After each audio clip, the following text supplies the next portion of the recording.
All right, so does anybody have any questions for us? Yes, sir. I have two questions. One's a comment and then the other. One of the things I've always viewed about Howard's poetry was the impact and how it bled into his prose. That his prose was so poetic, and that it was kind of like he had this urge to create poetry, which he did. It was not really sellable, but that poetic urge went right into his writing. So there was this mixture between his prose and his poetry that kind of blended. And I'm just curious what you think about that. The second question is, what about Clark Ashton Smith?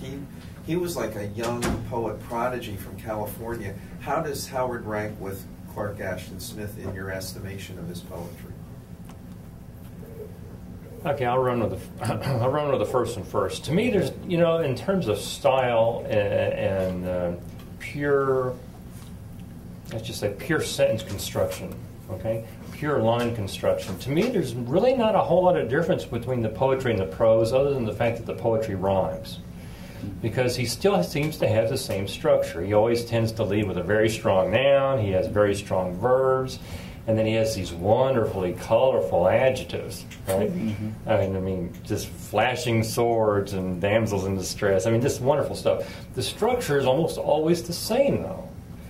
But he managed to incorporate the styles that he read from these other poets, like Kipling and Service again, and it was almost like he just put it in a different format. So to me, there's just not a whole lot of distinction. It's just prose that's set to a pattern. Okay, that's the way I view it. Now, when it comes to Clark Ashton Smith, I would not say that his poetry was real accessible. Okay, it really wasn't, and I think it had a much smaller crowd of acceptance than Howard's poetry did or would have. In terms of skill, I think probably Clark Ashton Smith was better at it, because I think he had more knowledge and more abilities to do other things. But I don't think Clark Ashton Smith was ever going to have the accessibility that Howard could or would. Yeah, I would concur with. I concur with both those statements. I think Clark Smith stuff is almost inaccessible in places. He's a brilliant poet, and probably for his age or for the 20th century in general, and he has become better known in California and generally acknowledged finally as a significant poet. So in that sense, he's ahead of Howard in the recognition game. But I think they're two different poets entirely. Howard, again, is writing, he's maybe the last balladeer in some ways. He just, again, his love of the narrative stuff, which Smith does too. But traditional forms, more in, Howard's stuff is mostly sonnets, ballads. He tries a villanelle or two. Just like in prose, where he says he's splashing the field. He did that in his verse too. He just was an experimenter. I like that poem. I'll try something like that. Or I'll imitate that style. And of course, he does pastiches. Service, Kipling, a lot of his just for fun poems are evidently conscious imitations of style. So whenever you do that, it's one of the old good ways of learning a style is just to consciously imitate somebody you like. And if, in doing that writing, you actually make it part of you. So I think Howard, again, much more accessible than Smith.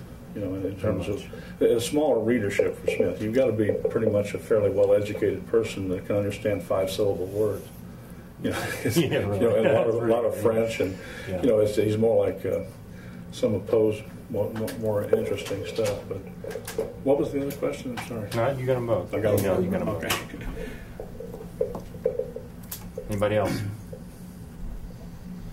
What, in your opinions, is the ultimate goal of the poet, and how did Howard achieve that or fail? Yeah, I'll get that one. Yeah, I've got one. Howard, Tevin Smith says in one of the only place I've seen it is in a preface to one of the chapbooks, but I think it's reprinted a couple other places. But he says that at heart at first he was primarily a poet, and I think that is the carryover into prose. The poetic quality of his prose. As far as the goal of poetry, Howard's position was, I'd love to be known as this. I'd love to have my poetry published, but as he says in a few places in the letters, no market. And what's really more amazing is most of the stuff he's written was done before the age of 25, not 30. He doesn't write much poetry at all after, those last 4 or 5 years of his life, almost nothing as far as we can tell. So that's all the more amazing, that there are very few things after the age of about 25. So his goal, I think, would, on his gravestone, author and poet, and he wanted to be known as both. I think he was one of the last people successfully to do both well. We're talking Kipling or Poe, he doesn't have a big list of folks who can do both successfully.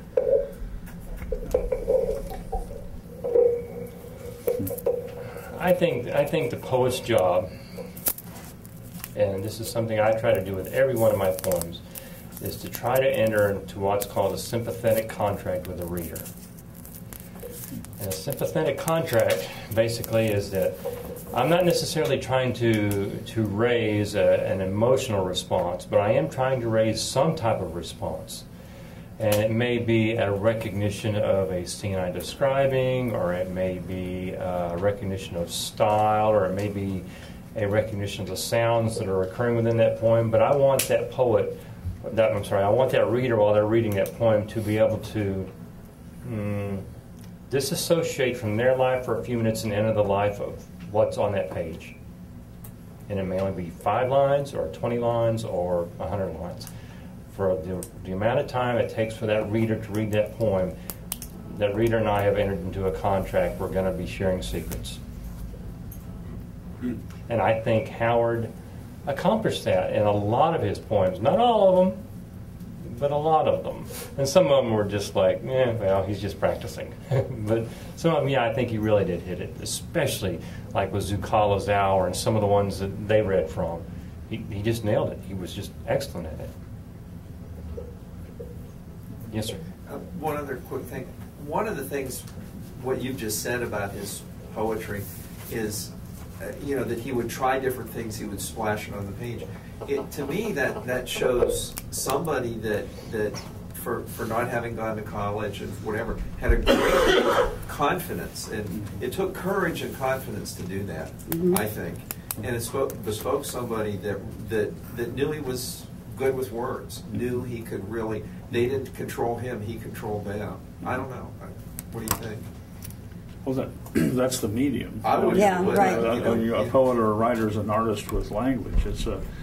Which is why, of course, I got into literature in the first place. I think it's Robert Louis Stevenson has a comment something like that. The language in literature is the most potent art form because it speaks to the stuff that the human mind works with.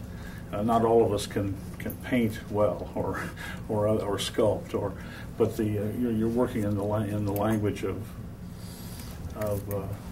humanity, and that if you can do those brushstrokes well, it's the most potent potential form.